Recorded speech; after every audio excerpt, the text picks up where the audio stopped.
Hey guys, welcome back to my channel. For those of you who don't know me, my name's Cindy Yu and I am an accredited counsellor with a background of nutrition and lifestyle. So today I want to speak to you guys about how to stay healthy over this festive season. Now we know there is great food, a bit of alcohol and, you know, a bit of partying going on, so it's all nice and lively. So I thought I'd just give you a few different tips to try and stay healthy over this holiday period so that we avoid that whole New Year's resolution, let's start from scratch. So just to help you keep on track on your goals so you don't have to start all over when the new year comes. So tip number one, make sure you're eating in moderation. Now I'm always an advocate of eating good foods and making sure that we are getting enough fuel for our bodies.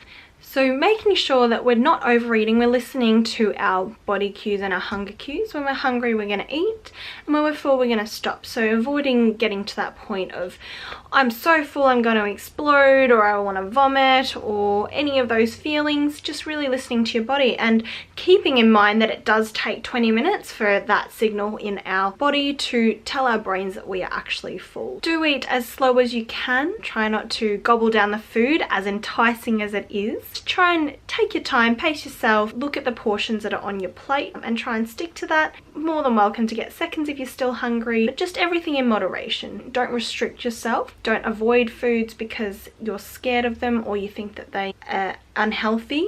You know, just everything in moderation is okay. So tip number two is try and take a 10-minute walk where you can. Trying to take time out of your day can be quite hard to exercise, so I do recommend just taking 10 minutes if you can to do a walk around the block, especially after meals, to try and get that digestion really going. So if you can just find 10 minutes 3 times a day to go on a walk, you're actually going to get the best benefits than going on a half an hour walk. Try and keep active. If you're out at a party, go for a dance. All of that movement counts, so making sure that we're contributing to our energy out, not only our energy consumed. So my next tip is make sure you try and consume as much water as possible, especially before a meal or first wake up in the morning. That is the best time to make sure you get in enough water each day. 8 glasses per day or 2 liters is the most ideal, but this just helps us to flush out our bodies, especially when we're eating extra foods that our bodies aren't used to. We just need that little bit of extra liquid to try and detox and flush it all out. And if you can, it might even be a good idea to choose water instead of sugary drinks as your drink of choice with your meals. Having sugary drinks can actually increase our calorie intake by quite a lot with very little nutritional benefit. So I like to call these empty calories. Avoiding those soft drinks, you know, flavored sugary waters, things like that. Even juices have high sugar content, so if you can choose water or tea as your drink of choice, that would be great. So on the back of that tip, I do recommend going by a plate serving so you can kind of eyeball what sort of macros are on your plate. So making sure that half of our plate are full of fibrous vegetables, non-starchy vegetables, and then we have a quarter of our plate full of our protein source. And if you are a vegetarian or a vegan, you might have a tofu or chickpeas or even eggs. For those of you that aren't vegetarian, a quarter of your plate with meat. And then the other quarter of the plate is where we fill it up with our carbohydrates and our starchy vegetables, such as our rice, pastas, potatoes, corn, things like that. So just eyeballing our plate so we're knowing that we're getting a good balance of our macros on the plate. And yes, we might go for more than one serving, but at least we know that we've consumed it in a moderate amount. We've got a good mix on our plates. Another tip is to really try and limit the amount of fat we have. Sometimes it can be quite hard to know how much fat is in foods, and there is a lot of hidden fat in foods. So over consuming fats can really lead to a lot of fat storage, especially if we're the type of people to get enough carbohydrates. You know, for those of you who are on keto diets or low carbohydrate diets, this might not be as much of an issue. However, for those that are having a well-balanced diet and that are not restricting any foods, having a high amount of fat is going to put you at risk of increasing your fat storage. So if you can try and avoid those fatty cuts of meat, adding too much oil to your roasted vegetables, all of those things can help with restricting the fat intake. This tip might be a bit of a boring tip, but do limit your alcohol intake as much as possible.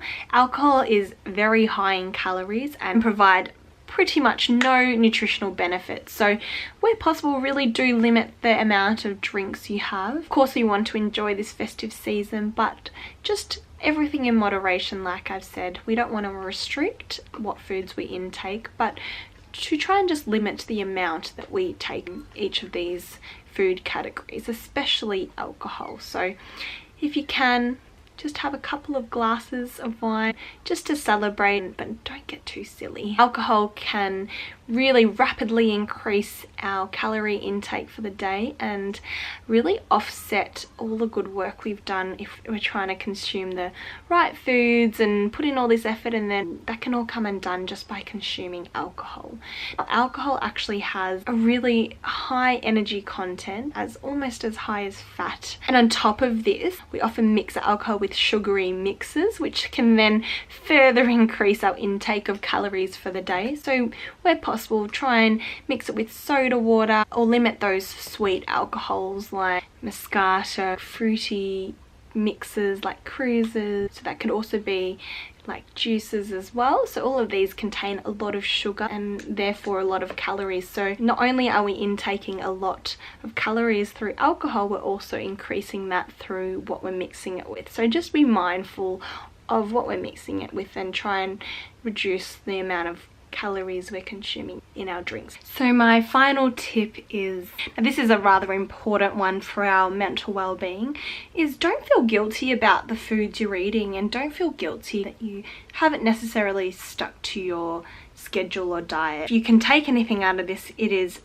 don't go on a diet, but don't feel guilty when we're not eating 100% well and that we're eating some foods that probably aren't part of our normal everyday diet. Do allow for those special occasions where we want to celebrate with our family. We don't want to be counting calories. We don't want to be restricting ourselves. Food is for enjoyment as well, and for our mental well-being, just to not feel guilty and to accept that that is part of our lives, and we are going to fluctuate in our weight as well, and being able to accept that and be grateful for the food on the table, be grateful that we get to spend time with our families and friends, and be grateful that we have able bodies, able to eat food and all of those things. Being grateful is really important, and feeling guilty can be quite detrimental to our mental health. Embrace this festive season, do enjoy it. I hope you all have a lovely Christmas and New Year's, and if you don't celebrate Christmas, I hope you have a great holiday season. So I hope you all enjoyed this video and got a tip or two out of how to stay healthy over this festive season.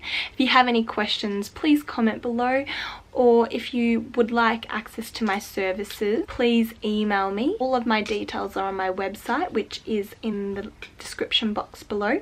And I'll see you all in the new year. Bye.